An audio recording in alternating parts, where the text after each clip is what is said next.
Hey everyone, today we're diving into a powerful tool for Android users called DroidConsole.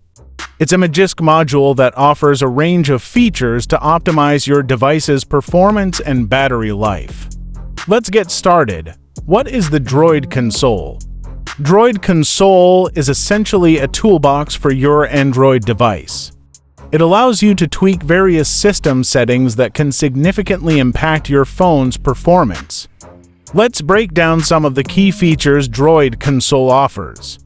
GPU throttling – control how your GPU is used to balance performance and power consumption. RAM swappiness – manage how your device uses RAM and swap space. Window ignore secure – bypass certain security restrictions for app development or troubleshooting. Power efficient – optimize system settings for better battery life. IO8 boost, improve input-output performance. Schedule rate limits, implement rate limiting for CPU scheduling borrowed from Pixel 3. Sultan optimizations, apply performance enhancements based on the Sultan kernel.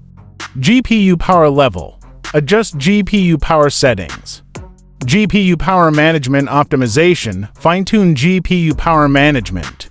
Battery health calculation, estimate your battery's health. Dexopt optimization, improve app performance by optimizing Dalvik, Art cache. ROM glitch fixes, address common ROM-related issues.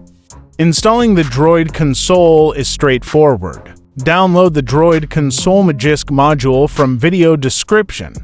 Using Magisk Manager, flash the module like any other Magisk module. After installation, reboot your device. Once your device reboots, you can access DroidConsole through a terminal emulator like Termux. Type SU-C DroidConsole and press Enter. This will launch the DroidConsole interface. DroidConsole is a powerful tool for experienced Android users who want to fine-tune their device's performance. Remember to use it responsibly and back up your system before making significant changes. If you're a beginner, it's best to explore the options carefully and start with minor adjustments. That's it for today. If you have any questions or need further assistance, feel free to leave a comment below. Thanks for watching.